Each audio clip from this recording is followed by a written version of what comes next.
SEC Insider Hit this morning brought to you by Kessler Prime. They're doing takeout and curbside today, tomorrow, and Saturday. Kessler Prime, great steaks, tamales, bacon, peppercorn Parmesan dressing. All at Kessler Prime and the Renaissance. Check them out on Facebook. They'll walk you through the who, what, when, and where. We're also on YouTube. Check out our YouTube channel. Search Out of Bounds Sports. We're streaming on the Out of Bounds radio app. Live in the Bank Plus studio. The show is driven by your next John Deere tractor and John Deere lawnmower at Mississippi Ag. 16 locations in the state of Mississippi and Arkansas. Mississippi Ag, powered by agup.com. That's where you can find your next John Deere tractor, John Deere lawnmower. We welcome in Cole Cubelic, SEC Network, Jackson, Birmingham. Cole joins us on the Coors Light guest line. Good morning, bud. How are you? Doing well. How are you? I'm doing good, man. You got a Bloody Mary in your hand, or are you getting focused on your show in an hour or two? Well, I was doing some other radio when you called a second ago, and getting focused on doing a little radio here in Birmingham on WJOX, and then I don't know what we have in store for after that today. Get some kid time in, so it's every day is repeat. I know. Wake up, play with kids, get a good workout in, sensible lunch, go for a walk with the family, sensible dinner, and then for some reason I have these weird cravings about 8:30, 8:45, 9 o'clock every night, and I just gorge on cookies and or ice cream. And then I go to sleep, and then I wake up and I repeat. I don't know how I can't get away from that, but for some reason I can't. I understand, man. I deal with it. I end up walking down to the pier with Wendy, and about every day around 3:30 or 4, and somehow I have a beverage in my hand, Cole. It's just it's crazy. It may be a beer some days, maybe a Tito's, maybe wine, but after I do the show and the workout and so on, that's how it is. It's very interesting for sure. Well, look, man, I know you're busy. I appreciate the time today. I want to talk NFL draft with you and roll through some SEC prospects along with Isiah Simmons. But I would like to start, before I get into your interview over last weekend or the weekend before, on Isiah Simmons, Tua Burrow. Your Cole Cubelic is the general manager of the Bengals. Are you 100% Burrow, or are you taking Tua? Which direction you going? No, it's Joe Burrow, and it's really not even debatable.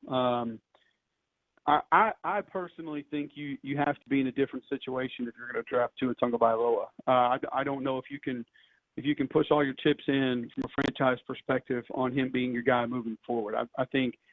Take a team like New England, for instance, who I know is very interested in Tua. Well, they like Jarrett Stidham a lot. They've got Hoyer in camp, two guys that they probably think can manage things, can keep them in contention for the playoffs, especially in that division right now. I know Buffalo's coming up a little bit.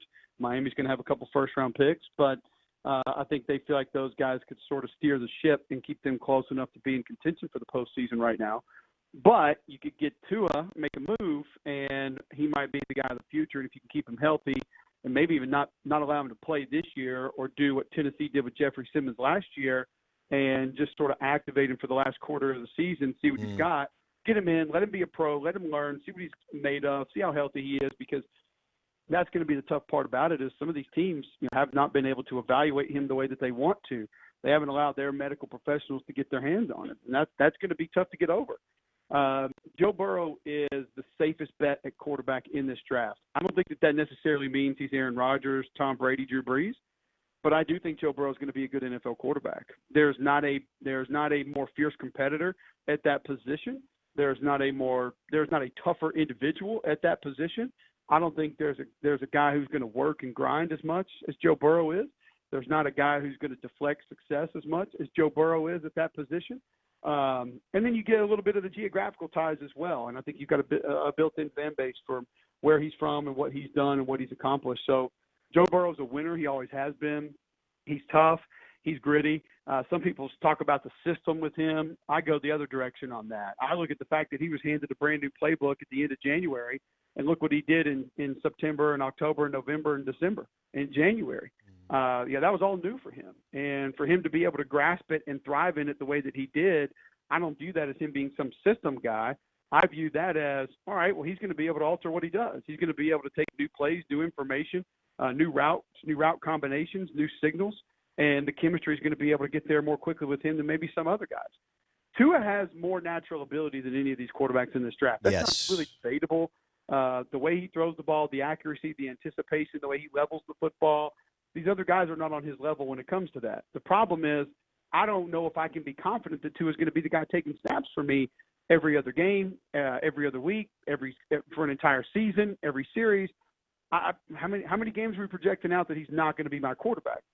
Therefore, you better have another plan, and having another plan at that position costs you money in the NFL. And when that costs you money in the NFL, that forces you to deplete your talent other places. So it's a dangerous place to go if you're bringing in Tua and thinking that he's just going to be the guy that you can lean your whole franchise on, because I question the durability. I question the physicality. And part of that, listen, you can be durable and get away with it. But the problem with Tua that I see is, he is also a competitor. He wants to keep plays alive. He wants to try to make throws. And sometimes he thinks he can do things that his body is not going to allow him to do, taking certain hits. Ball needs to come out. So I actually think that New England system would be great for him. Quick ball distribution, not sitting in the pocket a long time, not a lot of elongated pass drops, but still part of it's going to be on him when he gets to the next level as to he can't put himself in those situations repeatedly. Ooh, I like that. Deflect success when talking about Joe Burrow. He is Cole Cubelic. It's my favorite thing about Joe Burrow. And I'll give you a couple examples of it. So we were at SEC Media Days last year, and Coach O was nice enough to invite Tom Hart and I to dinner with them. And we're all sitting around, and somebody walked by the table. And we had two tables, and all the players were over at one table, and Coach O and some of the media guys and Tom Hart and I were at the next table. And this LSU fan walks up and just says, "Oh, Joe, thank you so much. Like you brought LSU football back. You did this, blah, blah, blah." And Joe stands up, walks the fan over to Ed Orgeron, and says, "Coach O's the one that did this. Coach O deserves the credit for that." You listen to his Heisman Trophy speech. The first sentence, what does he do? He doesn't just thank his offensive line. He thanks them by name and throws in 2 or 3 reserve offensive linemen by name. I know for a fact that Joe Burrow went into Coach O's office the day of their football banquet and said he needed to talk, and said Lloyd Cushenberry needs to be the MVP of this football team. And Coach O said, "Well, if Joe Burrow says Lloyd Cushenberry MVP, Lloyd Cushenberry MVP." Wow. So, I know for a fact that Joe Burrow called people inside the LSU athletic facility and was furious that they weren't going to have a pro day. And it had nothing to do with him. But he wanted to know, were all the guys from LSU that weren't able to go to the combine, how are they going to go prove themselves to help their draft stock? He was mad about his teammates not getting that opportunity. That's the kind of guy you're getting with Joe Burrow. That's impressive. By the way, Cole Cubelic was excited to hear about that story, because former offensive lineman at Auburn, that got him fired up. Out of Bounds, ESPN 105.9 The Zone, Cole Cubelic, SEC Network on the Coors Light guest line. Okay, so why, when you're looking at Derek Brown from Auburn, defensive tackle, why do you love him? He combines size, power, physicality, speed, and technique and quickness. There are just not a lot of guys that encompass all of that the way that he does. If you look at Quinnen Williams 2 years ago, and he had most of the size, but he relied heavily on quickness. He was a penetrator. He was a disruptor. You didn't see him sit back in two gap as much as Derek Brown does. Now, Derek Brown didn't do it a lot, but Derek Brown's a guy that if you want to line him up at a shade nose, or you want to line him up in the A or B gap and let him penetrate and disrupt, he can do that. He has that quickness. He has that explosiveness. If you want him to sit back and take on double teams and play the run, he can do that. He's big and strong enough. He understands hand placement. He understands technique enough. He can do that. Hell, I've seen Kevin still line him up outside in a 5 or a 7 technique as a stand-up end and rush the passer that way. He's loose enough to win one-on-one pass rush battles inside, which I think are becoming more valuable than edge rushers. If you as much RPO game is heading into the NFL and college football, and as much quick ball distribution, we were just talking about that with Tua, that's making its way into pro football, you better have somebody who can affect the passer inside the tackles. Because if you don't, teams are just going to pick you apart. And they spread you out so much and force you to make so many decisions and give you so many different conflict defenders that some of those easy throws, those high percentage throws, they're turning into explosive plays because you just don't have any other defenders around. So I think Derek Brown can affect the game not only different ways, but from different places. And he's physically ready to be an NFL defensive lineman right now, right this very second. He doesn't need to grow. He doesn't need to get stronger. He doesn't need to work on his technique. He has every physical attribute to be a good interior defensive lineman in the NFL right this very second. Phone rings, Cole, on a week from tonight. Cole Cubelic, Jocks, SEC Network on ESPN 105.9 The Zone. All right, 2 Alabama receivers, Jerry Jeudy, Henry Ruggs. Who would you pick first and why? It depended on what situation I was in. If I had a number one receiver, I'm picking Henry Ruggs. Okay. You look at Andy Reid a couple of years ago, and people were like, "Why would you take Mecole Hardman? Like, you don't. There's not really a need there. He's not really a guy that's been overly productive."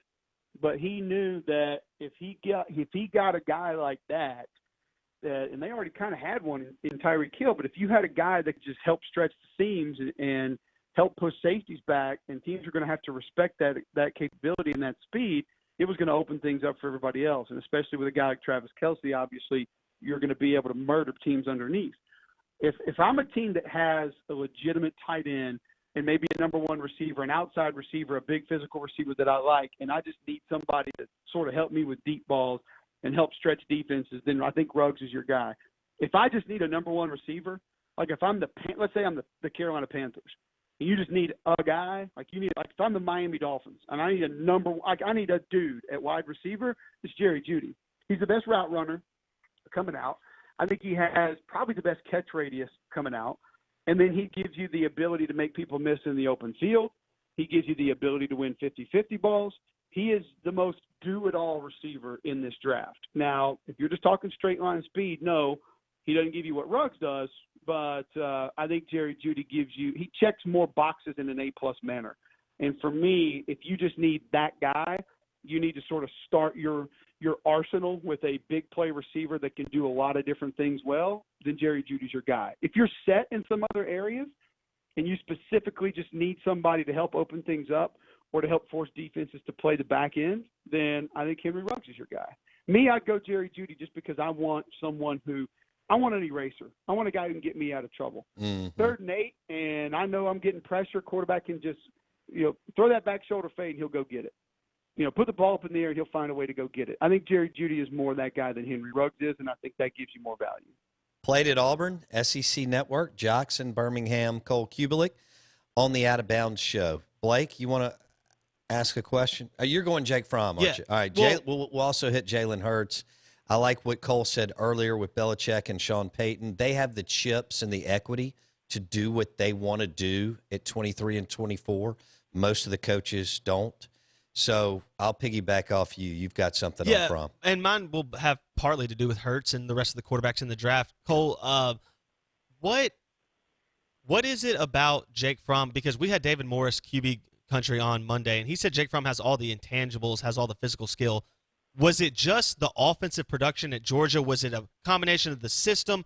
Why is Jake Fromm not getting any respect in that kind of back-end first-round, second-round QB talk when guys like, and not taking shots at Jordan Love, Jalen Hurts, whoever, but it seems like Fromm would fit that NFL prototype and be someone who has the intangibles and maybe isn't getting love a la Drew Stidham from Auburn last year the way his last year went? Well, I think if you're talking intangibles, a lot of times what people mean when they say that is they're referencing the mental side of the game. So can he get to the line of scrimmage, and can he decipher what's happening? Can he break down the coverages? Can he understand where to get the football? Can he get you in and out of protections? Can he designate point linebackers and coverages in the right way? Those are the intangibles that people talk about. Is the moment going to be too much for him? Those are intangibles that people talk about. When he decides to tuck the ball and run, when he decides to check down and dump the ball to a wide receiver. Decision-making, I think a lot of times is what people reference when they're talking about intangibles. Where he doesn't fit the mold is from an arm strength perspective. Let's just be honest. He doesn't throw a great deep ball. He's a guy who has more of a C cup delivery, so or a U cup than a C cup delivery. So he holds the ball underneath the football, so he can't palm it on the side of the ball like you see Brady do and some of the other quarterbacks do, like Breeze does. I think that forces him to lose a little bit of velocity. I think that hurts his deep ball accuracy. Can he make every throw? Can he be on the right hash and can he hit a 10-yard out to the left against man-to-man coverage when he needs to fit it into a tight window on time? In the NFL, from that perspective, I don't know how confident teams are that he can do that on a regular basis. Today's NFL, you got to be able to throw the deep ball because I think it's become such a matchup league that, yes, accuracy is important, but you are going to get opportunities to challenge teams down the field. You're going to get a safety on a slot receiver that they can't run with him. You're going to get a tight end on a linebacker that they can't run with him. You better be able to hit that throw down the seam or you be able to hit that throw down the sideline. And I think that is something that's a bit of a concern with Jake Fromm. I think the height is a little bit of a concern as well. And I think just sort of the dip in production last season and some of the questionable decisions that you saw late last year are something that's obviously concerning also. So I just don't think he has a huge arm. I don't think he has huge arm talent, and people are worried about that. Interesting. Okay. All right, we'll leave it with this. I know you got to go. Jalen Hurts. I wouldn't be surprised, Cole, maybe I'm nuts, to see him go in the back of the first round just because of demand and everything else.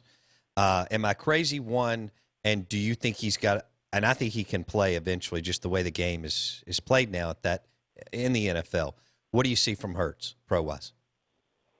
I think he can be another Taysom Hill. I think he can fit a role. I think he can be your backup emergency quarterback. He can be your short yardage back who actually provides you a little bit more power in between the tackles. It's the most underrated aspect of his game is that he can be a power runner. I don't know if he has the consistency to be an every down NFL quarterback.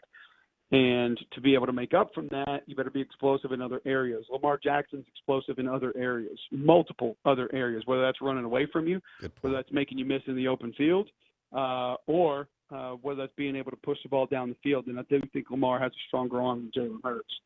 So, and I think, Jalen, we didn't see as much Lamar as we saw Jalen in college. Jalen's had opportunities to prove to us that accuracy is there. And, in the intermediate system that Lincoln Riley gave him last year, I'm not going to take that completion percentage and say it necessarily carries over to the NFL. I don't view him as an NFL starter.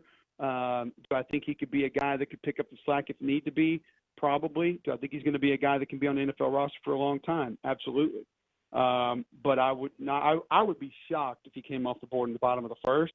I'll be shocked if he came off the board in the second, to be honest with you. I just don't think teams are going to view him as that much of a value guy to be able to take him off the board in the second round. When you look at the group of offensive tackles, the group of receivers, even the group of running backs, who I think a lot of them are going to come off the board in the second round, I'm not really sure that he's a guy because from Eason coming off the board before he does. Jordan Love's coming off the board before he does. Obviously, Tua Herbert Burrow coming off the board before he does. So are we going to see him in the middle or bottom of the second? I think that's still a little bit of a stretch. And Isiah Simmons out of Clemson, you wouldn't take him in the first 20 picks, right? I wouldn't say first 20. I mean, I think once you get past like 12, 13, 15, I think you're good there. My whole conversation with Felica and Stanford Steve was just that if you're talking about taking a guy at 2, 3, 4, 5, I need you to come in and make an impact now.